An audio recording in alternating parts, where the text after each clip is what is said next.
I have always been very vocal about not shaming or being rude to my former self because she was the one that got me to where I am today. Sometimes it turns into just bashing the old version of you. And while some of those things are true in the moment, I still loved myself enough to make progress and change my life. So, like, that's the person that I really owe it to, not me now. Hey, everybody. We've had some of the most incredible guests coming to you these past couple of months. The amount of expertise and knowledge on these cutting edge topics is something we really hope that you enjoy. And if you do, it would make a huge difference to us if you could rate, review, and subscribe the podcast. It helps us to get more guests, better experts, and talk about all of the things that are really important to you.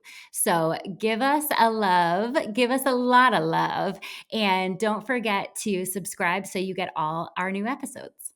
Hello, everyone, and welcome back to the Thick Thighs Save Lives podcast. I'm Kelsey. Hi, guys. I'm Rachel. I thought I was taking this special guest, very special guest on my own, but we ended up with a super special guest, which is Kelsey just showed up today. We thought like maybe she would just go have her baby, but not so much today. But we have we'll let her. Stacey, you want to let her stay? Yeah, I think I'll let her. Yeah. All right. All right. One more. You get one more and then you got to go. I'm chilling the baby. Next You gotta baby go. time. You got one more podcast and you're gonna go. Eviction notice. See ya. Okay, so Stacy Blair is a healthy lifestyle coach and the founder of Losing for Health. You may recognize her as a CVG enthusiast. She is one of our influencers. And we are so excited to have Stacy on today because she has a very amazing and incredible story of health and gains. So, Stacy, welcome. Thank you. Thank you. I'm super excited to be here.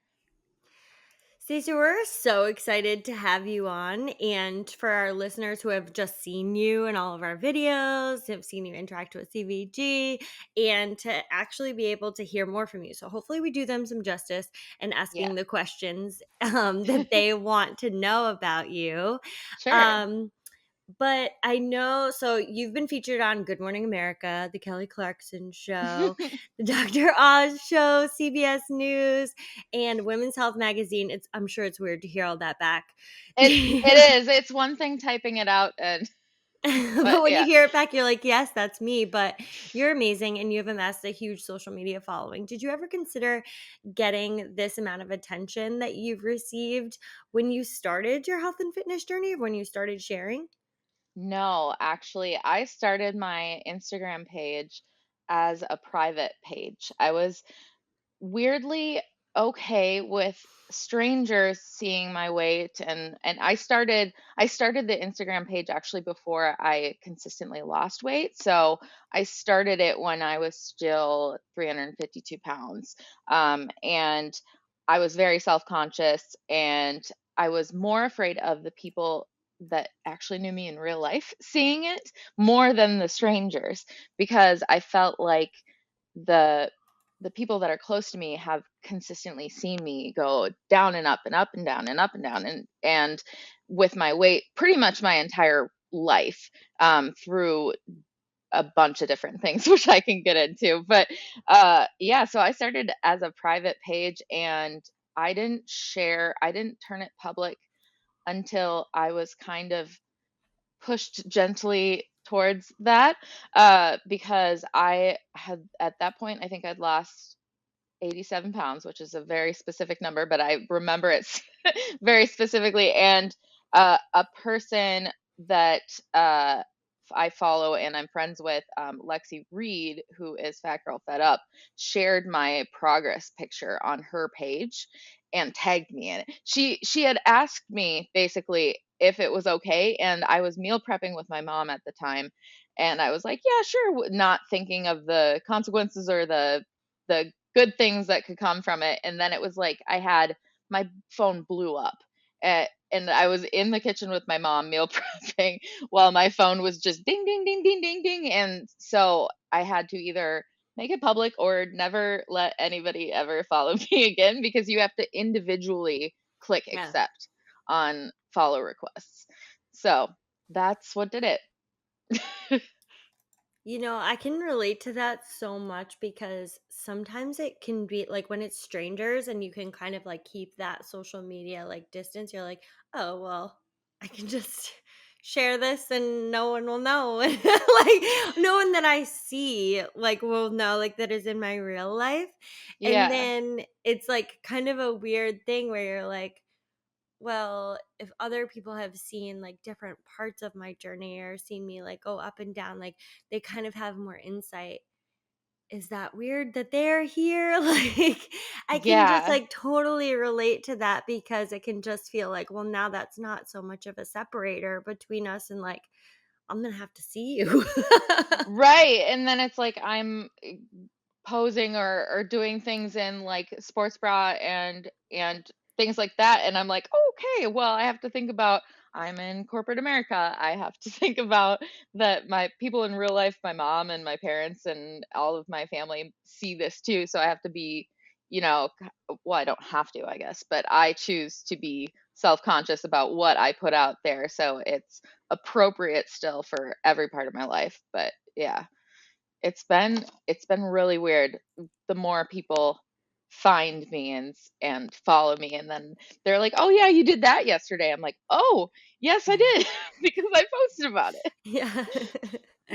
That is an incredible journey from a private Instagram account to the Kelly Clarkson Show. I mean, that's like a that's a journey. But let's talk about the motivation to change your life initially. Was there kind of a single moment that you can relate back to and put your mind back, or was it more of like a culmination of a lot of things where you just said like, okay, this needs to happen now? It was a very specific moment. I can walk you through it. So it was a very hot September day. It was unusually hot. It was in the 90s. And my job, I was in finance at the time. I'm still in finance, just in a different job. And we had a outing basically where we did feed my starving children, and then so we volunteered, and then we would go on a lake, Lake Minnetonka, on a private chartered boat and have a good evening kind of thing on the boat for like a team building thing. And I remember putting on the dress that I wore and looking in the mirror and just sobbing because I thought I looked pregnant. And I texted my friend, and I wasn't planning on sharing. I took a picture just to text my friend to commiserate basically about it. And then that ended up being kind of the photo that started it all. That day, I was so uncomfortable. It was very hot, and I was I was in pain basically being that big. And so just standing hurt. And so being doing something like feed my starving children, which is supposed to be so great and rewarding, and you're doing something so amazing for other people, and all I could focus on was how much my feet hurt and how much my back hurt, and looking at the clock, just like counting the minutes down till we were done with that. And then we went on the boat, and that was a whole thing too, because boats are typically not made for overweight people, especially wide people, I feel like. And I've always had very wide hips, particularly. And so it was a two-story boat, and there was this tiny little ladder to get up to the second story. And it was so embarrassing because I felt like I was almost stuck trying to get up there. And then the type of chairs that they had were the little plastic lawn chairs that are, I don't know if you are familiar with them, but they're really wobbly and not very stable. And I had to sit down, and I remember having to just like, it hurt because the what do you call it? The arms of the Armrest. chair. Yeah, the Mm. arms of the chair were digging into me. And then I knew if I moved, I was sure that the chair was going to break because it was just like barely hanging on. So the entire time I just tried to sit as still as I possibly could and make it through the event. And that was just like, I don't want to live like that where I can't, I'm just existing trying to get through each day, even on something that should be fun. And that made me also realize how much my health was suffering just from I shouldn't be in pain just from existing type of thing. So, um, yeah, so it that was the defining moment. And then I basically started the next day. I did something called a diet bet, where uh, you basically are supposed to lose a percentage of weight in a certain amount of time. And I was like, well, I've seen other people do this, so I'll just do this. And I didn't have any plan other than just I started with meal prepping. That's all I did. And my mom was very supportive. It has always been very supportive, and she volunteered to have me over to their house, to my parents' house, and we would go grocery shopping together. We would pick out the recipes, then go grocery shopping together, and then I would cook the food for me, and then she would cook for her and my dad, and then I got to go home, and my dad did the dishes, and and so it worked out really well. And I, that's all how it started, pretty much. And I documented the entire thing on Instagram. So that was, I think, the biggest key to finding people that related to me, was sharing all that nitty-gritty stuff that not everybody chooses to not necessarily focus on but talk about. well, we're so glad you did, Yeah, because that is such a, and thank you for sharing like the defining moment for you, because that can be just like really difficult to not only experience yourself, but kind of like talk about and think about, like, this is where, essentially I'm like trying to do these things that are amazing in my life, and all I'm thinking about is leaving. Like, yeah, it's, and I think so many people can relate to that in so many ways, because like your life is happening right now, right? right, And like sometimes it takes one of those like jolting moments to be like, I should be enjoying this, but because of the restrictions I'm feeling with my body, I'm not even having fun. I'm miserable. I'm thinking about like if I'm gonna fall, or I'm thinking about all right, of these different aspects, and not even able to participate, you know, emotionally, like there, right. and enjoy the time that you're having. So thank you so much for sharing that. Sure. And for sharing it, on your Instagram, and being brave enough to put yourself out there, because that's really hard to do. That's why I started with the private. It felt a little more safe. For sure, for sure. I am also very equally inspired by your ability to just share that story. I think it's incredibly important when we're looking at the kinds of things we want out of life. And, so much of it is the ability to be mindful and to be Yeah, present where you are, and to be able to soak in moments of pure joy and enjoyment. And I can't think of anything less mindful than being in a place, but being so concerned about, being in pain, about how you're going to get from A to B, about what you look like. All of that is just stealing from any ability to be present in the moment. And I think it really is a testament to the mental aspect of health, and what you're referring to when you say, like, my whole journey is based on health. It's like yeah. there's so much mental health that goes, it's not just the It's physical huge. health. Mm, Right. And health is such a wide topic that yes. gets thrown around in different definitions and things like that. And that's part of also what I've tried to um, portray is that it's not just about how you look. It's about how you can live your life and how you can simply I one thing that I like to say is I can live now instead of just existing, because I wasn't getting to experience, like you said, the joys of those special moments and things like that. They were just consumed with thoughts of either food or uh, my appearance or my pain or anything like that. And I have a long history, um, going back to childhood, with eating disorders. I actually was underweight in high school. And then after high school, I gained a bunch of weight. So I've literally gone and been every size that you can possibly imagine. And it's been a little weird because you definitely get treated differently. Yeah. Um, and that has been something that is a little bit of a bummer to experience.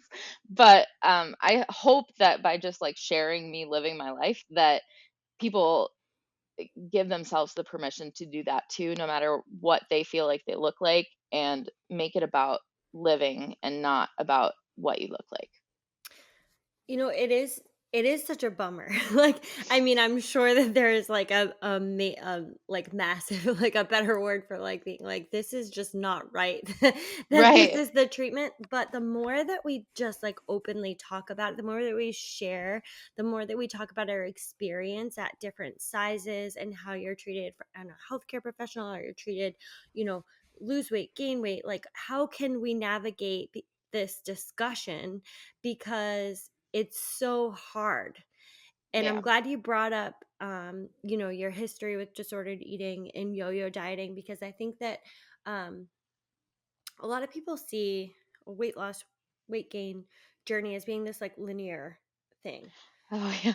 And it's just not that. We are obsessed in our culture with aid diets, but like before and afters, and like it's just this wild ride of like none of that is, it looks nice sometimes on Instagram, but it's not reality. Like we are like ever changing people that are going to just have different experiences, different points in our lives and our bodies.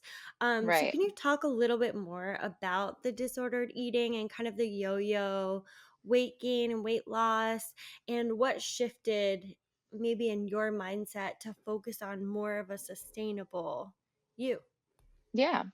Certainly. Ever since puberty, have struggled with my weight. Before that, I was, quote, normal. But when I hit puberty, and I hit puberty really early in fourth grade, so I started developing and got teased for it. I got bullied really bad.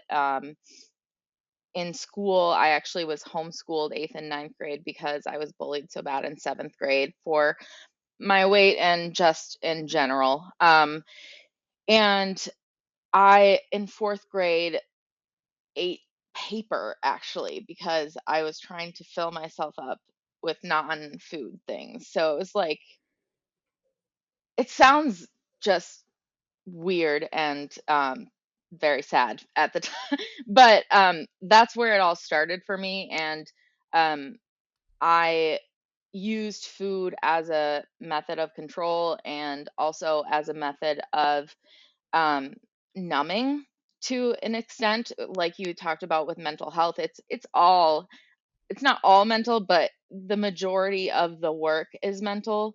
And so you really have to transform every aspect. And so I've always had, up until the up until about 2017, I had a very unhealthy relationship with food. I had a lot of fear foods. I did a lot of diets. I um, have, at different times of my life, been diagnosed with anorexia, with binge eating disorder, with a, yeah, so all the things. And I actually went through treatment for multiple times for it. And what I learned is that I don't think you anybody can do it until they're actually mentally ready. Because that's what I realized with myself, is that uh, you can, like, for instance, if you have somebody that you love that wants or needs to lose weight, and you try to help them or coax them or something like that, I can tell you from being that person, that perspective, that it won't work until you are ready. And so it's a very personal journey. And when you're doing it for other people, that's what I've found makes it disingenuous and unsuccessful, essentially. Um, so I really found my why in my health, because in 2017 I was somehow not pre-diabetic. I don't know how, but the sugars were the only normal thing of my blood work and things like that. I had high blood pressure, and I have a history of a number of things in my family that it was only a matter of time that I knew that if I didn't drastically change what I was doing with my life, that I would probably not live to see 30. I was 27 at the time, and I just that was my number one concern, was doing it to live, to be able to experience. I want to be a mom one day. I want to be a wife one day. I want to, like, all those things I want to do. And that couldn't happen if I stayed the way I was. That's really insightful, and I'm sure really difficult to share. And thank you for being, candid enough to share that with the audience, because I really think it's relatable, and also important to remember that it has to be for you. It has to be on your terms, and it has to be for your reasons. And we often get really super caught up in all of the things that you just said with people we love, because we want them to see the next big birthday. We want them to experience all of the things, and it feels very much like it's us. So Yeah. it's like so much projecting, but it's I think it's really important for everyone to hear that what was sustainable for you was making the decision for yourself, and that really was the game changer. Gotta interrupt the pod to tell you about, do you love St. Patrick's Day?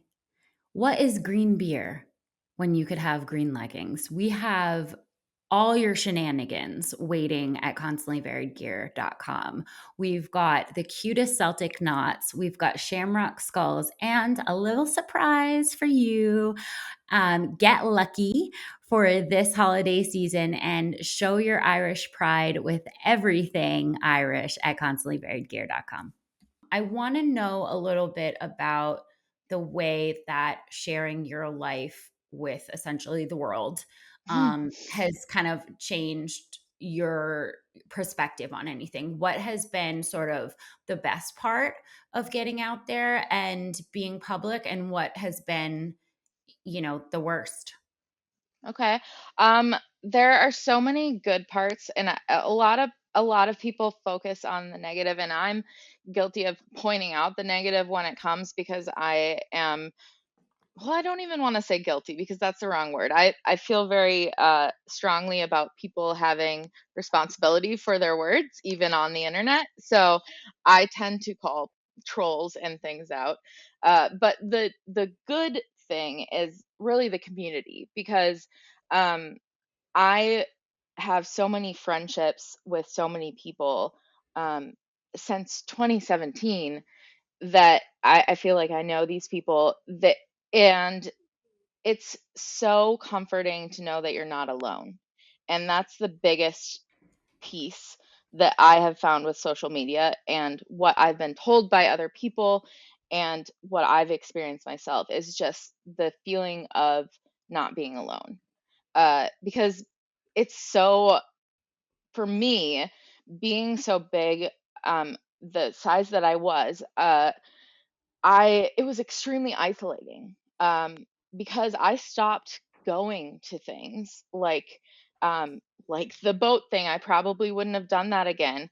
I love musical theater and shows and things like that, and I had to stop going to them because I went to Elf the musical one year and I had to stand almost the entire time because the arms of the chair were in a like an old theater, so they were teeny tiny and they were digging into me and I couldn't focus on anything. So it's just like I ended up just sitting at home a lot doing nothing because and that's like not me as a person, and that was very frustrating for me.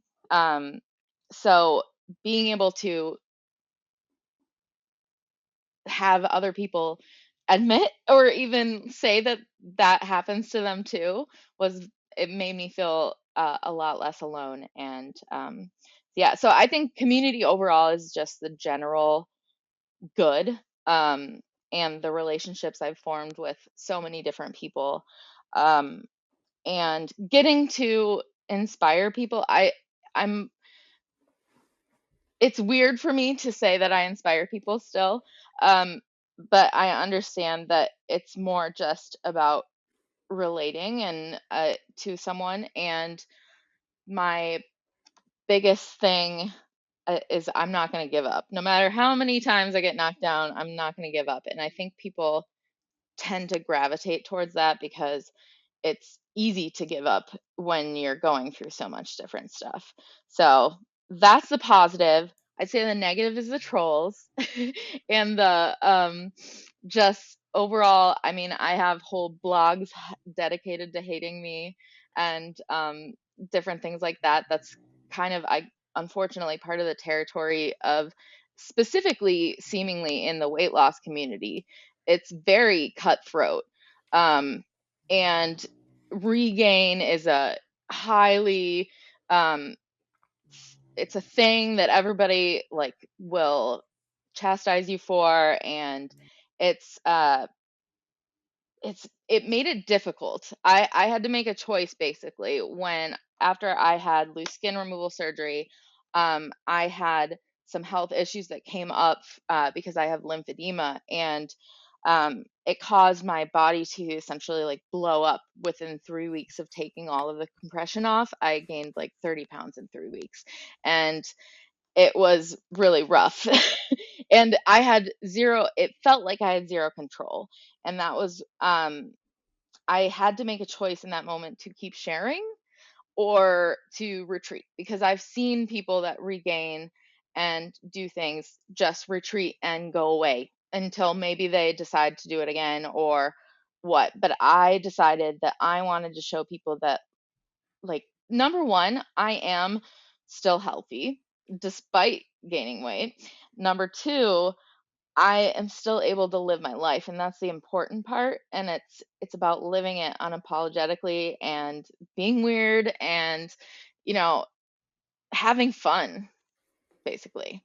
And yeah, I sidetracked on that one. No, I'm so glad you did, because that is such a stigma and sticking point for so many people who share their health and fitness journey, who share their weight loss journey. However, in the like weight loss space, we're so critical of Oh yeah. like, either you are successful if you do it this way and you end up and then you're like that for the rest of your life. I don't know that you like Yeah, you've achieved success, check. Like, that doesn't happen in any other aspect of your life. Like, recovering, if you're like a recovering addict, if you're just living like humans, like our life right. continues and continues to change.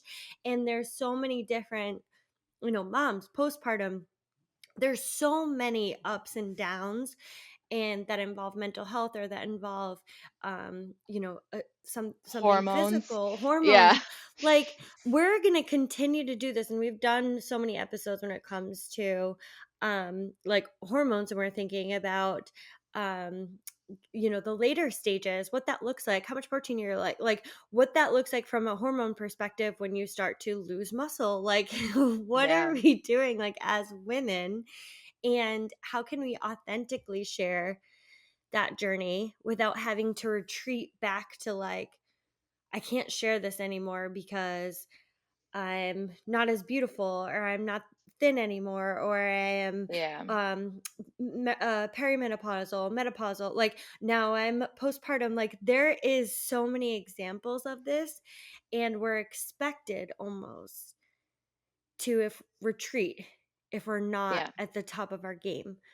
Where you said like, no, I'm going to continue sharing because this is real. And the thing is that like that authenticity really gives everyone else around you permission to be authentic as well, and Yeah. to share like this is real. Like you had, some physical things that happened afterwards, and like maybe that's not how everyone pictured it. Yeah. However they pictured your life to be exactly like Well, and that's the thing, is I had maintained my weight before the surgery. I had maintained my weight loss for years, and it was a shock to me as well as everybody else that it happened that way. And then what happened after that is basically I was so defeated mentally from not being able to control anything, because I hadn't changed anything else in my life in that initial period where I just kind of blew up. And that defeated me more than I would like to admit, and really made me turn back to food for emotional eating. I never went back to binging, but emotional eating and just comforting myself was the rest of the reason that I gained. And um it's been a lot of like internal work and working through different things. Like you said, I feel like I've lived several lifetimes in the last 5 years. which is Just incredible. so yeah, so it's yeah, it's a Well, lot. it's this like this idea of like being healed is like Yeah, not like we just need to like it's the same as a before and after. Like, is the after you're dead? Like yeah. That's there why I is like before no, and during, or yeah, because there's never 100%. a true after. And I post before and afters, but one thing I will say is that I have always been very vocal about not shaming or going down, like being rude to my former self, because she was the one that got me to where I am today. So it I see a lot. That's the toxic part that I think with weight loss community, is that sometimes it turns into just bashing the old version of you, and like, oh, you were so big and you thought you were ugly and all that kind of stuff. And while some of those things are true in the moment, I still loved myself enough to make progress and change my life. So like that's the person that I really owe it to, not me now, if that makes sense. I 100%. think, yeah, I think a lot of people take for granted the fact that you can hate yourself into greatness. And it's the most effective things are always going to start from a place of love.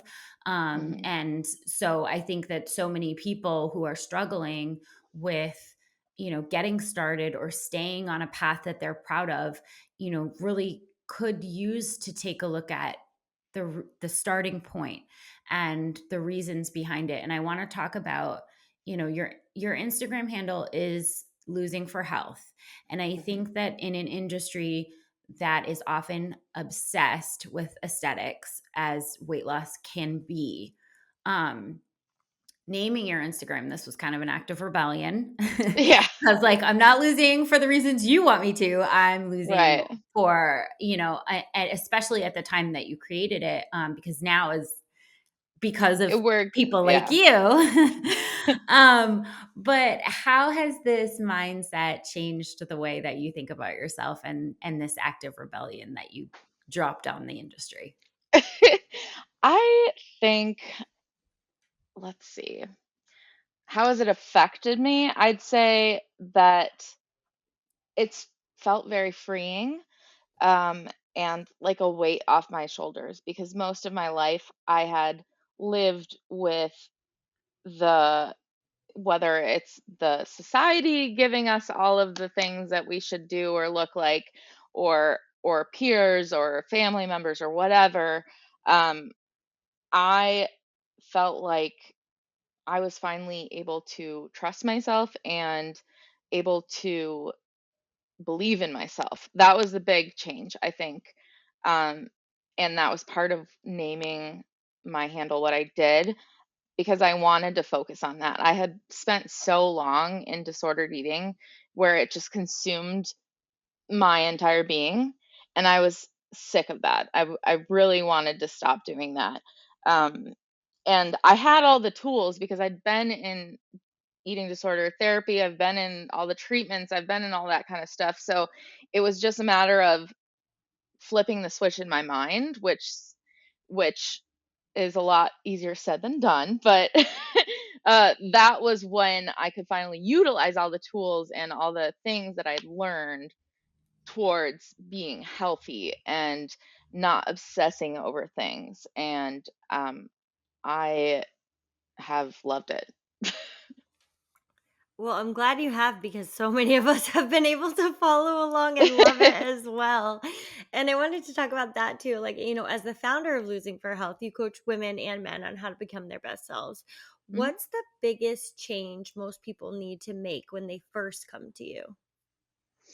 I'd say the number one thing is start from, like you said, start from a place of love.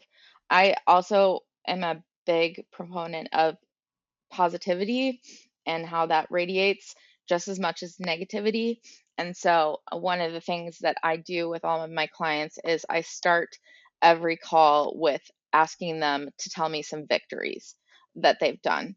Um, and that is especially important when they go, "Oh, I can't think of any victories right now." I'm like, "This is it. This is when you need to come up with some victories. Like, you are here on this call. You have survived another day." Like, all of those things. And it's just the mindset switch, essentially, of looking at the positive things, because of one of my favorite quotes is, when you focus on the good gets better. And that I have seen that work in my life and other people's lives. So as much as foundational things like, healthy habits of drinking water and eating healthily and eating the rainbow and all the things, it really comes down to loving yourself and cheering yourself on. Because I had so many people, even at the beginning of my journey, I had a family member, which is another reason why I was private, tell me that he didn't believe that I was gonna, like, if I lost weight, well, you're just gonna gain it back anyways. And I developed, you talk about rebellion, I developed a hashtag that I use, or not really a hashtag, phrase, I guess, that I didn't develop it, but I started saying at the end of all of my posts, "Don't believe me, just watch." Because I felt like that was my way to, like, okay, you think I can't do this? Well, I'm going to prove to you that I can. And, but it wasn't like, I wasn't coming at it from a form of like spite, if that makes sense. I was more just like, I believe in myself, and like, that's what's going to carry me through, because you're the only one that's going to be with you your entire life. So if you're relying on outside external validation, it's not going to work very well. So, you already know we make the best workout gear, but one of our best products, our highest rated product on our website, is actually our collagen. If you have not heard about Glow Up by CVG, you are missing out. There is almost 700 five-star reviews on this product because it is such an amazing supplement. Actually, looking at it today, there are only 2 1 stars that were meant to be 5 stars. They love the product, they hit the wrong amount of stars. This is one of our most popular products for a reason. It dissolves like no other collagen. It's type 1 and 3. You're gonna have healthier skin, better joint mobility. Everything about this collagen makes it easy to put into your daily routine. So if you haven't tried Glow Up, get on CVG.com and make sure to add it to cart today. It's our best product. Something that you said that I just want to come back to, asking clients for a victory. I think that some of the time when we are using like guidance or a coach or somebody who has experience in any field, we are often using them as a jumping off point to set things in motion that to live the life we want to live. And asking that question, I wonder if people during the week are going, oh, I have to have something to tell her. So I need to do something positive. And whether or not that they realize that that is setting habits into place, that then if you aren't there anymore, there are still going to be, oh, I haven't done anything this week to make myself proud. So like I should probably get Right. on that. Yeah, because I think any good coach will say that the thing that we want the most is for our clients to be able to thrive on their own. That's kind of the whole point. While I am grateful to support women and men for long periods of time, my goal is also to just, make sure they're confident in themselves and um, just when it becomes second nature, it's so much nicer than having to, because at the beginning of anything you're gonna have to focus on it more than you do once it becomes a habit.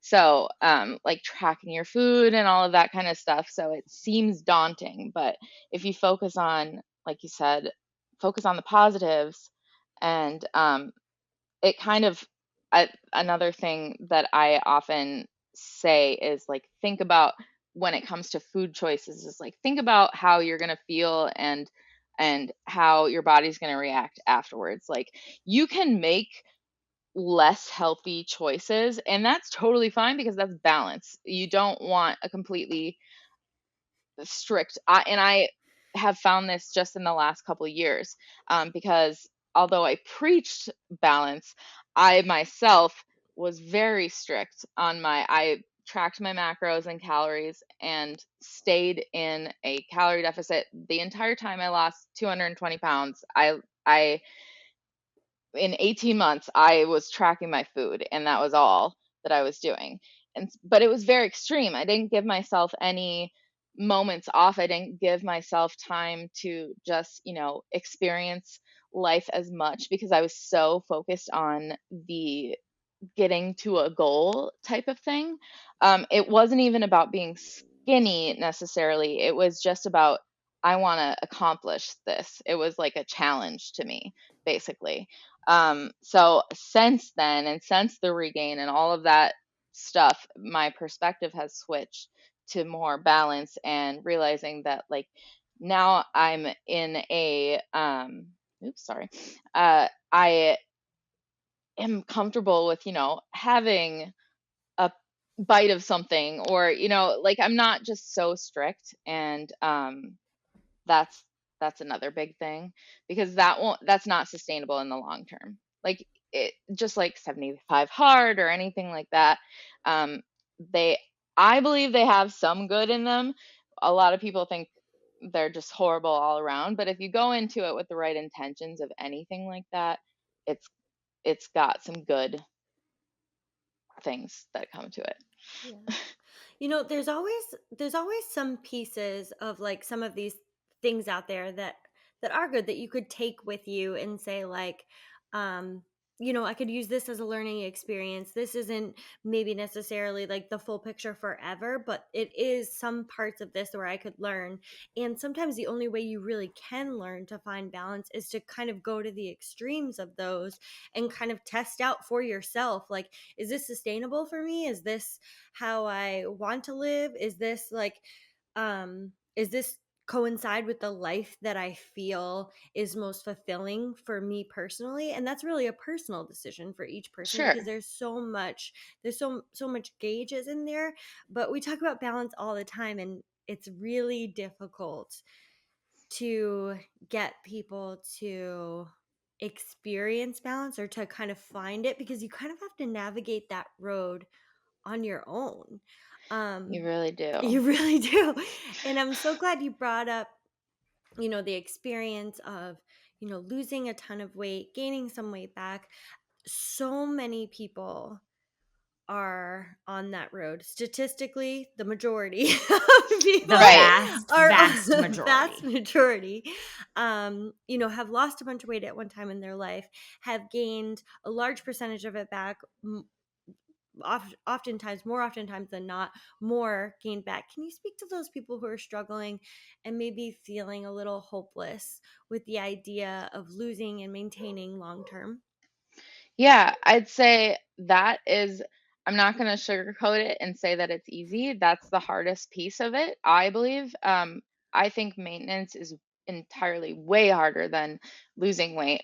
Um, when it comes down to it, the science of losing weight is actually pretty simple, as much as if you don't think about the mental piece of it. But obviously that's a big part of it. But I If have you cut your lost. head off Oh no. and you're like, well, if we just do this, it's like, Yeah. oh, okay.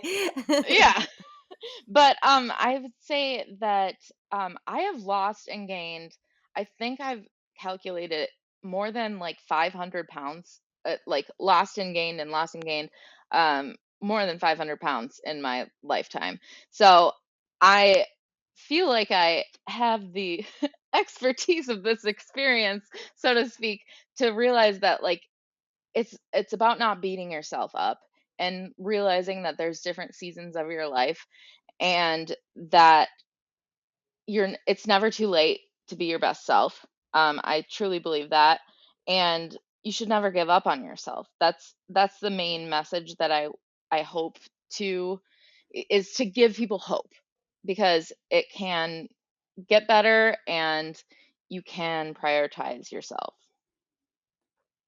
I love that. And, the idea of not being afraid to start over or try again, because the only time it's done is when you're 6 feet under. So, I Right. Yeah. mean, The thing that I like to say is I'm starting from experience versus starting over, because realistically, I have so much more knowledge than I did in 2017 when I started. And I'm coming at it from a completely different angle. And I think, like you said, learning from experience is key. I tend to learn things the hard way, unfortunately, but I always learn from the things that I go through. And so that's really important too. that's so true. The person that is starting this time is just not the same person at all. And Right. that's the knowledge and the power in that is really I think it can help people to propel to say like this is worth it. This is worth another attempt. Yeah. And with all of this, you said weight loss is really a very simple concept, but the more we find out about maintaining weight loss Yeah. is not a simple concept at Not at all. all. Not at all. So the idea of, initially being able to lose some weight or some fat or and use some of these tactics that may end up essentially being damaging to your Right. metabolism in the end. It's like it's doing it is one thing, maintaining it scientifically is a completely another thing. And I think that the more people can learn about the fact that some gain back or all the gain back is not a simple willpower, Oh, yeah, not at all. And in most cases, there are so many different factors that go into it. And I think previously in my weight loss attempts and regains that I would just automatically call that whole entire journey a failure if had regained any of it. Um, I have regained about half of what I initially lost and am losing more now, but it's completely different. I'm losing my train of thought at this point. I apologize. No worries at all. It's not a linear experience. Exactly. ADHD at the forefront. No, I'm just so glad that you've been able to share that with so many people, and hopefully listening back to this episode that I think a lot of people, not I think, I know, listening to your story, a lot more people feel like I'm not alone either, because this experience is, I hear myself in there, and I hear myself in pieces of her story, and um you breaking free from that kind of like weight loss and diet culture and all of those expectations that come with weight loss and weight gain. Breaking free of that and sharing it authentically is really just giving all of us permission to say, like, I can just share my journey, and my journey is real and valid, and not everyone goes from this like, well, you start here and you end here and then the story's over. Goodbye. Check. like that's not how it goes. And we have to No. continue to find balance, and we have to continue to find a way to live our life authentically, and to find what health looks like for us, because that conversation is really at the forefront when we can think about health looks different at so many different sizes, and Mhm. health looks doesn't have a look. Yeah, Looks like doesn't have a exactly. look. It is so many different bodies, and it is the way you feel, and is how you're living your life. And if you find yourself in an experience where you say, like, I'm not living my life to my fullest because I feel that my body is holding me back in some way, then Right. that is how we're gauging health. Because it could be you're carrying too much body fat. It could be that you are not eating enough calories to be able to sustain yourself throughout the day. I Yeah. was with a woman the other day. She had to sit down playing tennis. She's trying to lose weight, and she's like, well, I'm skipping all of my breakfast. And I'm like, what is happening right now? Like, Yeah. you're not living, you're not even doing the things that you want to do. So that looks and feels in so many different ways. But what it really is like a feeling and a gauge on your personal life and your experience and what is going to work well for you. So I'm just like thankful that you've been able to share your journey, and thankful that you came on the podcast today, Yeah. and that we were able to deep dive in and really get Yeah. into the nitty gritty of this, because it's That's so funny because important. one of the things that I do for my group clients is I do deep dives with Stacy. So it's very fitting. It's perfect. That's exactly what we want. Yeah. And speaking of that, where can some of our listeners from today's episode hear more from you, find you, kind of connect with you a little bit more? Yeah, I would say the best way is on my Instagram, which is losing_4_health, which unfortunately was the way that I decided to do it in uh in 2017.